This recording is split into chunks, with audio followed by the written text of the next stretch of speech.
Office of the High Commissioner for Human Rights could play an important role in addressing the denial of our rights as human beings and as nations and peoples who are systematically stripped of our territory and of our resources.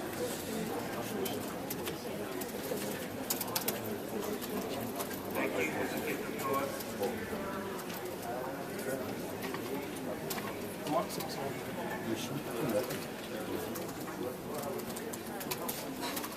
Indigenous peoples had to adhere to the superiority of the European civilization by the 1823 J.D. McIntosh case. We would like the High Commissioner to convene a seminar on the impact of 1493 Pablo's Bowles decree and the law and policy that has developed from that decree with the full backing of the Holy See. Lastly, our delegation and several other delegations recognize the good work of Dr. Yusuf Fly in the field of human rights. I thank you.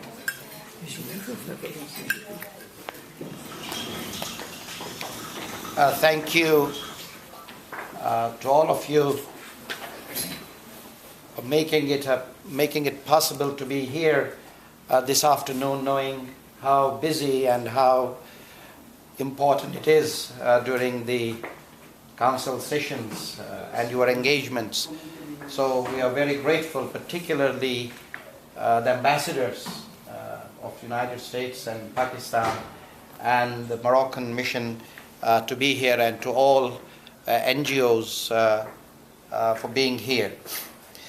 We have gathered here today to pay our tribute and our homage to, I believe, personally, one of the greatest personalities on this soil, Dr. Yusuf Naim Clay. He was not an ordinary person. He was champion of the human rights causes wherever they took place in the globe. He has, of course, started his fight with his background as a black African American, and has had a long toil to fight within the United States for the minority rights. Of course, his work was not limited there. His domain became the village of the world.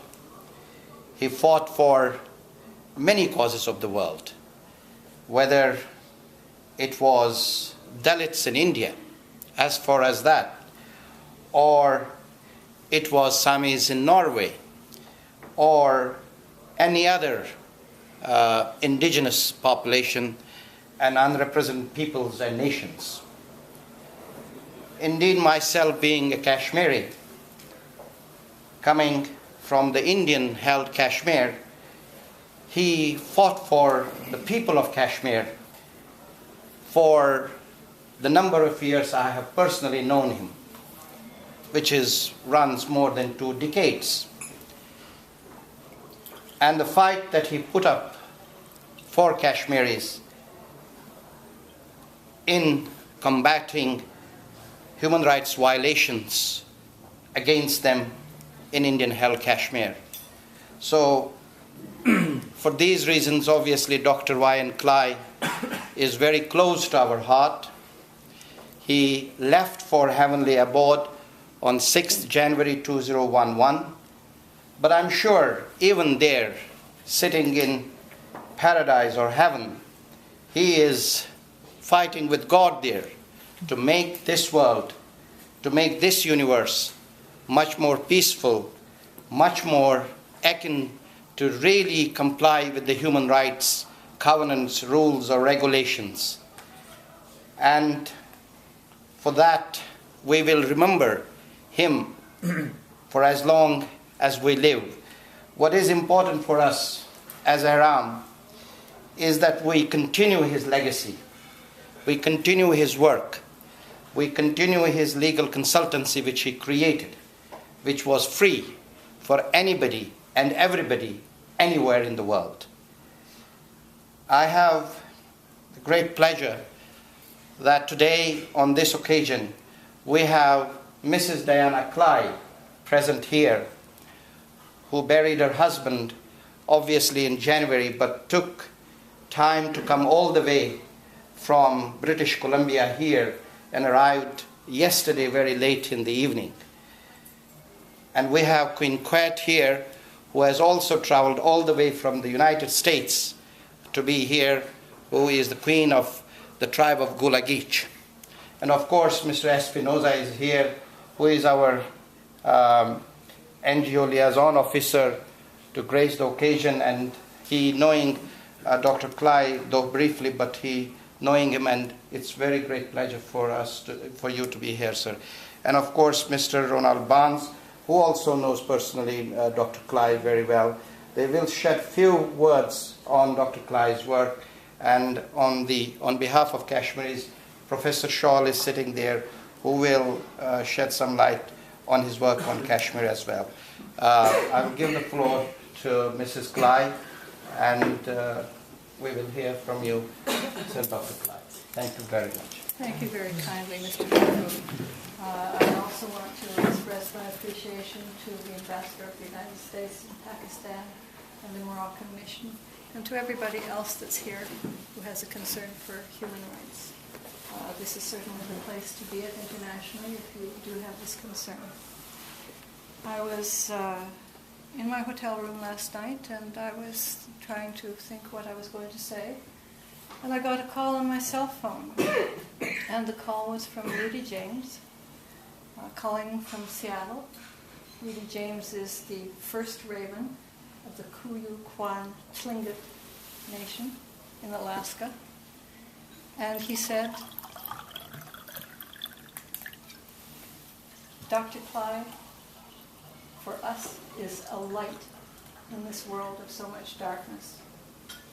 This is what we Native Americans think of Dr. Clyde. So I want to just discuss a little Dr. Clyde's origins. He was born in 1935 in the state of South Carolina. At that time, that was a period of American apartheid called segregation. And he lived under that regime for the first 19 years of his life until he departed from there. His sister was saying to me that he was always a person of great sense of purpose. So when he was a young man, he, of course, insisted to go to university, and they packed him up and they sent him off to South Carolina State University. They were quite surprised when a week later his suitcases were back on the porch. They said, "What's wrong? You wanted to go." He said, "They can't teach me what I need to know there. They don't teach political science in the state of Carolina."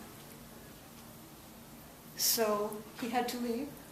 He said to his family, "If you give me $100, I will go and find what I need, and I won't ask you for anything more."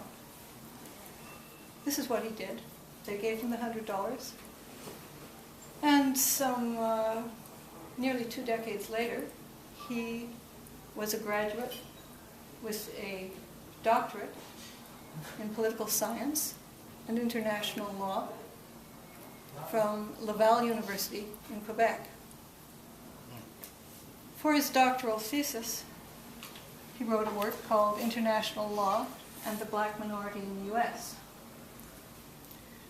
This work was to be awarded Outstanding Book by the Gustavus Myers Center for the Study of Human Rights in the United States, which was an award, very prestigious human rights award, sponsored by the NAACP, the Unitarian Church, Project Censored, and many others. The work also came to the attention of the American Journal of International Law, the primary American journal.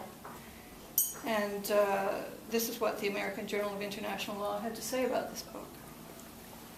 Clyde's strategic placement of the U.S. view of the collective rights of its minorities within the more widely accepted normative discourse of international law provides not only an alternative vision of race relations in the United States, but also, even more importantly, an alternative solution.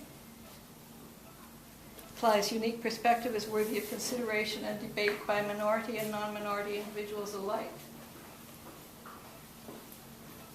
5 years after he won the award for that book, he won it again for another book dealing with the same issue, same subject, A Popular Guide to Minority Rights, in which the examples of other states and how they articulated their relationship with their internal minorities was included in the back.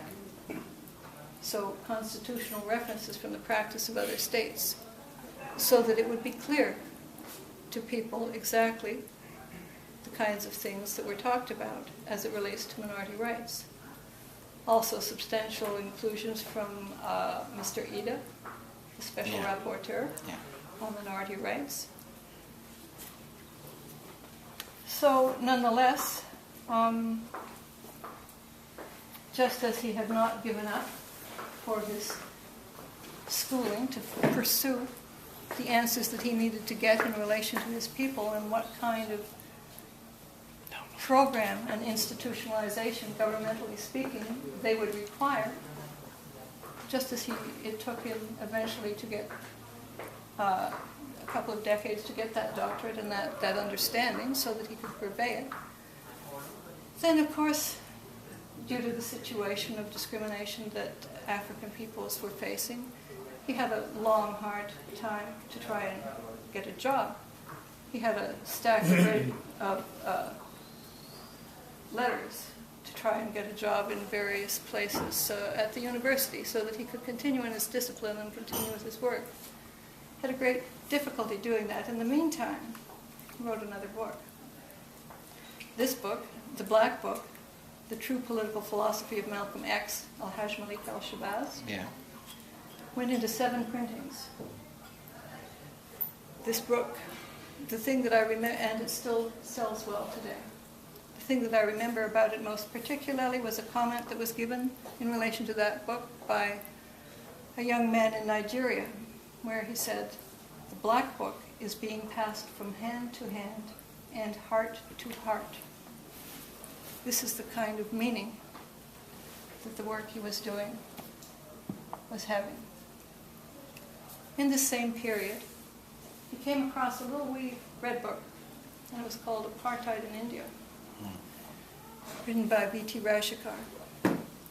When he read this, he realized that there was such similarity, so much in common that his people had faced and that Rashekar was also facing. So he initiated the publication of a book about the Dalit untouchables of India in the United States.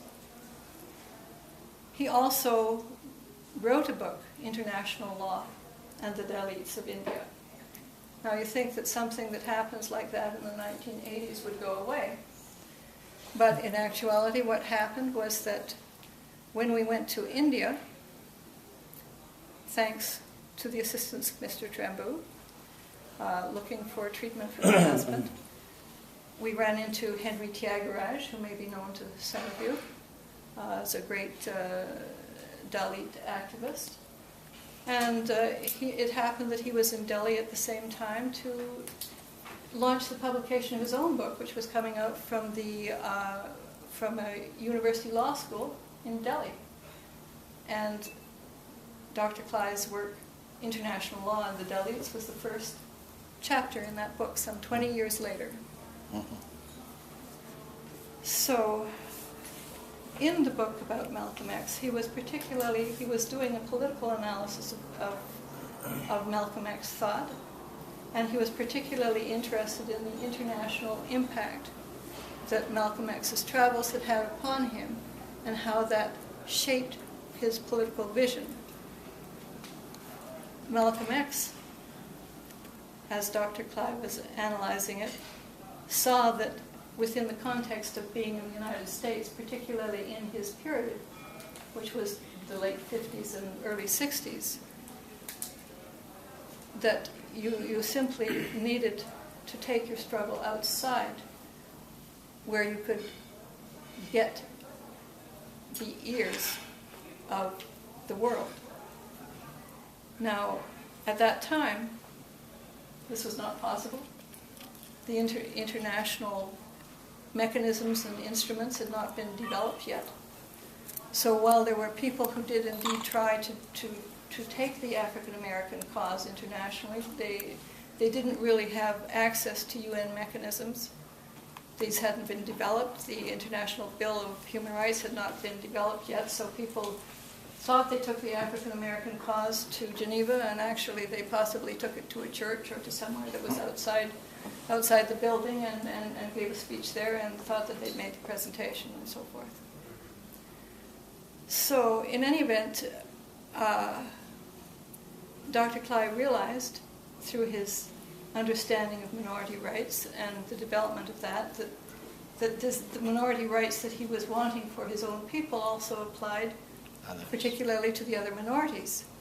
Minorities in the United States, the Native Americans, the Chicano, as well as African Americans. So his initial formulation of IHRAM was an International Human Rights Association of American Minorities. This was how it was understood by African American students meeting at the Hague Academy of International Law to try to do something to advance the situation of African Americans. So they launched IHRAM. IHRAM was participated in submitting comments in relation to the Declaration on Minorities, which was just in the process of being drafted at that time in the early 90s, and was indeed awarded status as a NGO on the roster. Next to happen, so despite really possibly almost a decade of not being able to get a job in the university, he kept on. Again, at this, he kept on. And so he got one.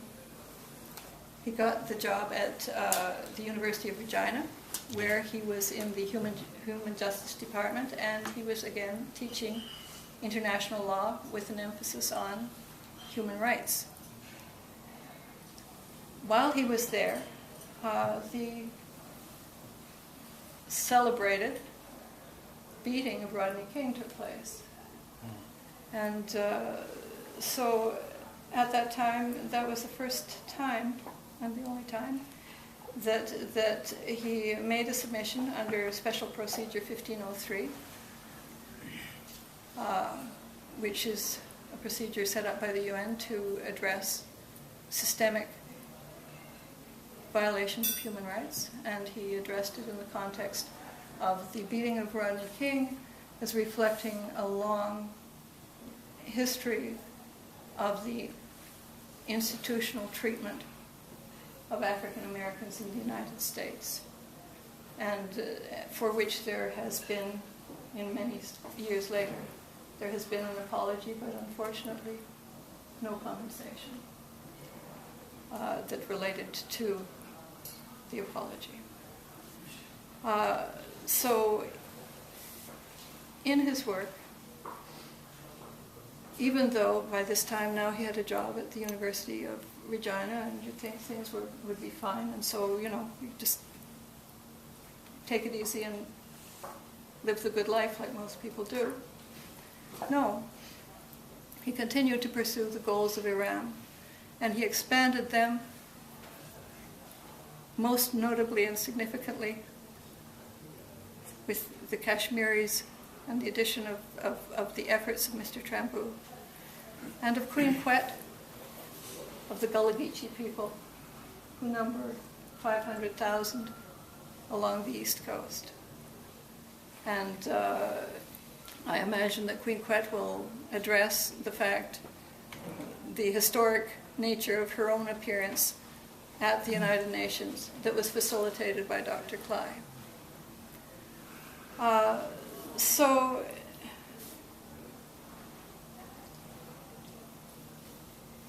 then Dr. Cly saw that the United Nations here in Geneva, through the Subcommission on Minority Rights, as it then used to be called, afforded an excellent opportunity for minority leadership of all kinds to come to get an understanding of what it is that minority rights means and how they could help his people, the people of the various leaders. So he facilitated, the organization he established facilitated the interventions of countless peoples from around the world.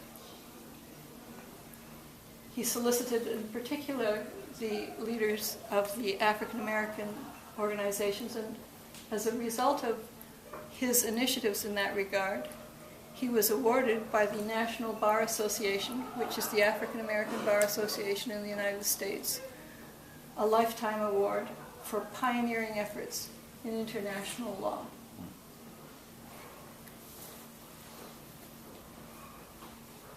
He was not going to stop there. He realized that the key issue was in the understanding of the right to self-determination, which is the key right that all peoples must have in order to get a grip on their societal development. And if they don't have that right, then they can't decide how to make things work for their own best interest. So he realized that the right to self-determination was enshrined in the International Bill of Rights. It's Article 1 of both covenants. Article 1 is the most important article, out of which, if you don't have that, then what can you do with much of the rest? Yet, despite its importance, nobody would touch it. So it was decided, with the cooperation and great pillar of support with Mr. Tremblay here, that an international conference on the right to self-determination would be held. I did more books than this, but I couldn't carry them. And so this was, again, a historic conference. And peoples, here are the peoples that came. You had Tamils, Quebecois, Scots, Dalits, Irish, Quchuas, African Americans, Kurds, Kashmiris, Puerto Ricans, Khmer Krom from Vietnam, Zanzibaris, South Moluccans, Native Americans, Gullah Geechee, Sami, the Burmese Mon, the Kanaka Maole, am I saying that correctly? And the Sahrawis, Basques. So this was the participation that was coming, and the idea was to draw to the attention of the United Nations and its experts and so forth the need for this body, and to institutionalize greater attention to the issue that was supposed to be being protected by the International Covenant on Human Rights, of Human Rights, as first article in both covenants. This conference was a great success, and was followed again by a second conference in the same ilk. Along this time, Dr. Cly also became concerned about the welfare of his own people, the Gullah Geechee people. So not only did he participate, as Queen Quet will tell you, and I won't leave any more of that, but he also wrote a book about that, which was called The Invisible War, He said, was it reasonable to think that in all those years that there was the institution of slavery, that there was no response or struggle against it by the enslaved Africans who were imported to this country, to the country against their will? Was it reasonable to think so? No, it wasn't. In fact, the existence of this struggle had been submerged in history under the rubric of the Seminole Wars. Everybody sort of understands as being primarily Indian wars, but in fact, this was the great war that the enslaved African people were waging against the institutions of slavery. So he wanted to clear up, not just in the contemporary period, but he wanted to clear up the historical record as it related to the struggle of his people, because his people, and particularly the Gullah Geechee element of them, like himself, would never give up. So, as bringing this resume to a close, I would like to say that this is a long history and tradition of never giving up. We're in a room full of people who don't ever give up. This is what we hope for from IFRAM, and we hope to have the continuing response of the United Nations and the people who work there on behalf of the legitimacy of these rights and understandings that have been developed through this august body over the years. Thank you.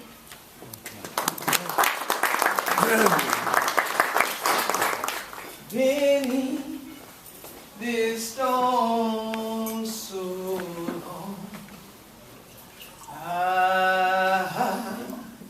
beneath this your stone so long, crying, Lord,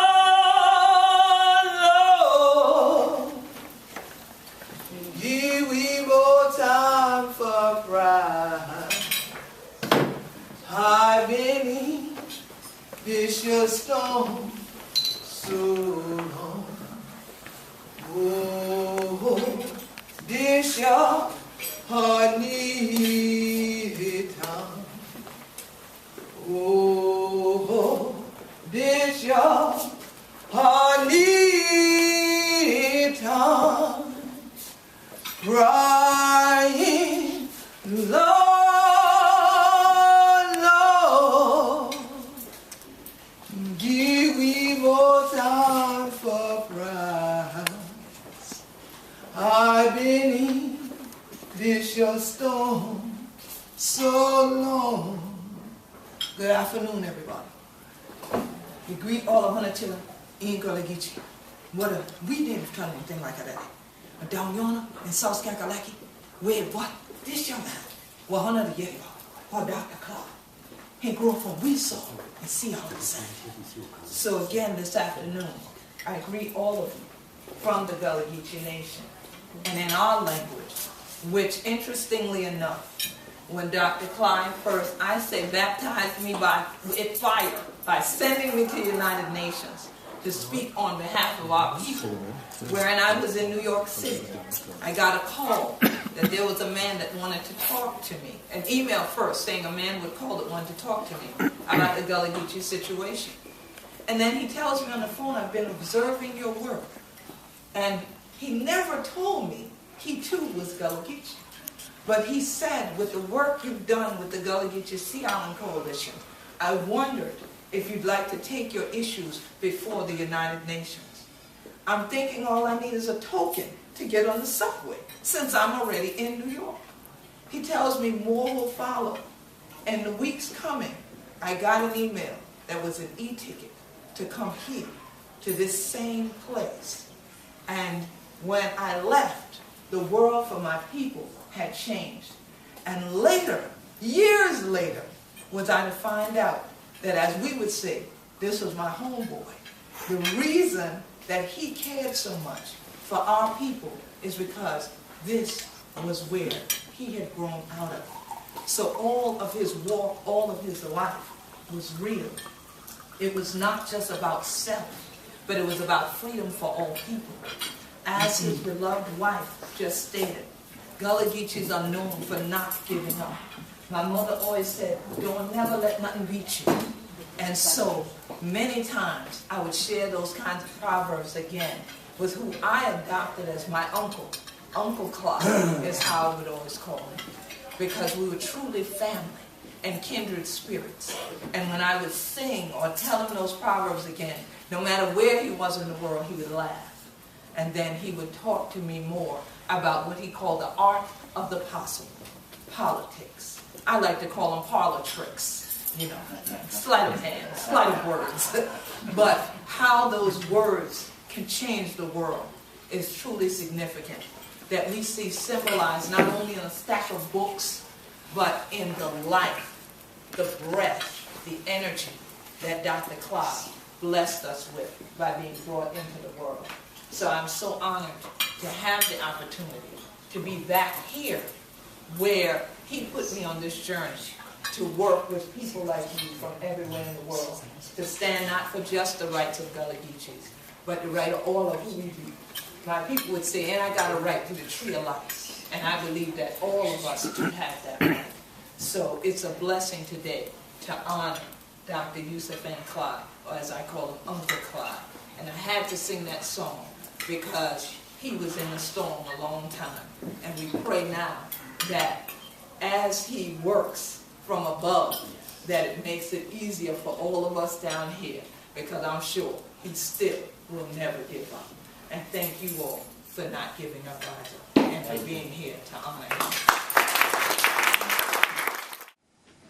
So, Hannah children, we hope that Hannah get plenty from this year episode and things like that. If Hannah want to hear more about this year, got some questions and things about we rights as Gullah Geechee and things, just go on and email me to GullGeeCo@AOL.com, or go through www.GullahGeechee.net to the Gullah Geechee Sea Island Coalition. Send me an email through there. Join me in the Gullah Geechee Sea Island Coalition. You can be a member or supporter wherever Hannah did in the world, because this year the premier organization that started being the one for fight for we rights as Gullah Geechee people, and we going to keep that going on and on and on. That's who we do, and that's a part of we mission, for be the advocacy group for the rights, human and land rights for all of we people. So one more again, go to www.GullahGeechee.net and come for join we. And we so glad that Hannah joined me one more again for this year Gullah Geechee TV. This is the head on the body of this year Gullah Geechee Nation. Queen Quet, Hannah children, be out there, be blessed, stay strong, and fight on.